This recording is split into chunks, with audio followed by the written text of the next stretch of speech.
Good morning, it's Siobhan from enjoyrunning.net. Last week we did some plyometric work, some double-footed hops, and today I want to move that on a bit and to do a drill that we don't do that often in athletics, but it enables people to move from doing double-footed hops in place or in various patterns, which I'll come on to in a couple of weeks, to doing single-footed hops, so up and down off one leg, which is a lot more demanding for obvious reasons, all the weight on one leg. Now, with any plyometrics, not so much of it, a little bit of it, and not little and often, little and not so often. You must be well warmed up before doing any plyometrics whatsoever. So 5 minutes walking and jogging, coming in after a recovery run would be an ideal time. So you're not too tired to do and to benefit from doing the work, but your muscles and your elastic tissues, your white tissues are capable of sustaining the workload without getting damaged.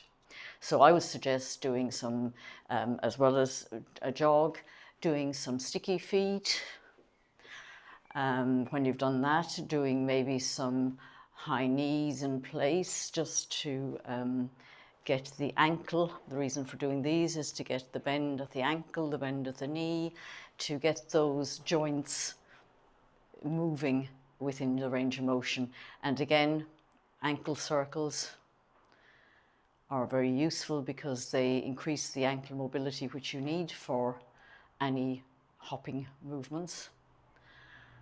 I've been quite active up till now, so I'm not going to go through a full warm-up, but please do warm up and do be careful if you have any Achilles problems, plantar fasciitis, calf problems. Really keep away from the single-footed variants, and this is a single-footed variant, until you are properly better. Right, now last week, as I said, we did a double-footed hop, so that was where you were going up and down both feet. You were landing maybe on the midfoot, but certainly the heel was coming onto the floor before you came off again. Little bend at the hip, the knee and the ankle, not a big sinking bend, just a little one, so a fair bit degree of what we call stiffness in the leg. I call it productive stiffness. I'm not going to go into that now, but it is important that you don't do a big deep bend and raise. In these ones, instead of both feet coming off the ground together, one foot will do most of the work. The other foot will still come onto the floor to give you support and to help with balance, but you are definitely getting one leg to do more work than the other and then switching. 10 hops is plenty in any of these single-footed drills, especially for people who are very new to it. In fact, 5 hops might be more than enough. Okay, so we're going to do the first set using my left leg. So I'll do 10 straight on the left and then 10 hopping up and down on the right from the side. So we're, as I say, we are 7, 8, 9, 10. And then on the left, 1, 2, 3, 4, 5, 6, 7, 8, 9, 10. And what's happening, as you might see, is that as I'm landing, the other foot lands, but only the front half of the assisting leg comes onto the ground, and you are mainly pushing off the ground with the working leg, the one that's doing most of the work. The other one is there to make sure that your lateral stability isn't compromised too much. Because if you do a single-footed hop, you not only have to have the strength to come up, but you also have to have the lateral stability so that you don't fall over as you do it. Bringing that assisting leg onto the ground means that the lateral stability is catered for. Right, take a break of about a minute. Again, just do sticky feet in between. I'm going to chat through, and we're going to do 3 sets for each leg.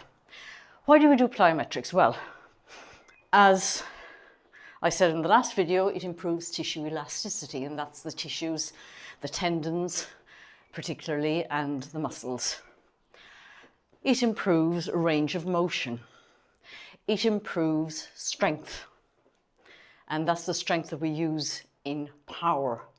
Now, when we look for power, we're recruiting not just our slow twitch fibers, the ones that we tend to use when we're doing a long run.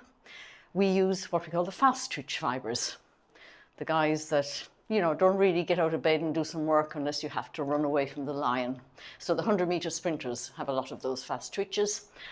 But for endurance runners, it's quite hard to access them. Plyometrics helps us to get those fibers engaged and helping us in our runs.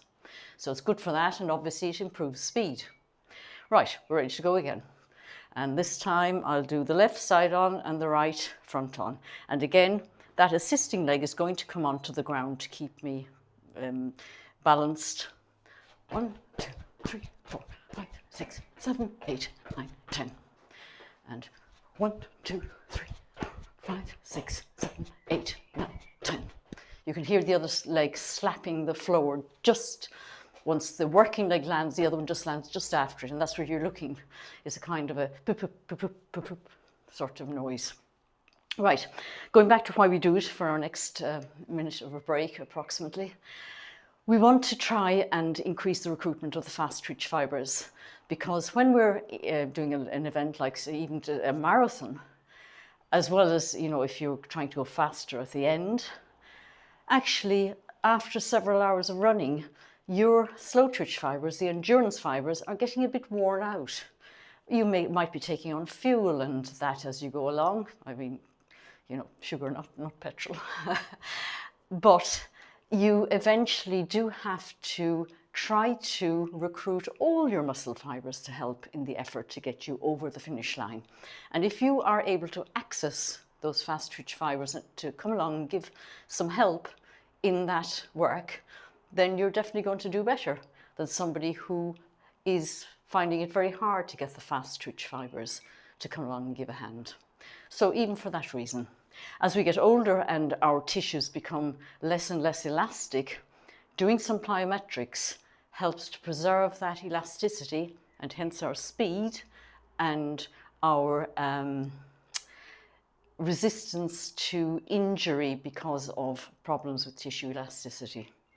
So doing these plyometric exercises has lots of benefit. And finally, once we get onto the single leg variants, of course, it helps with balance. Right, last round.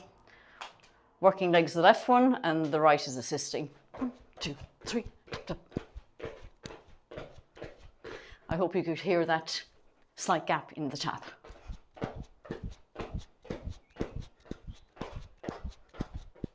think that's 10 or 11. Right, thank you very much. See you next time.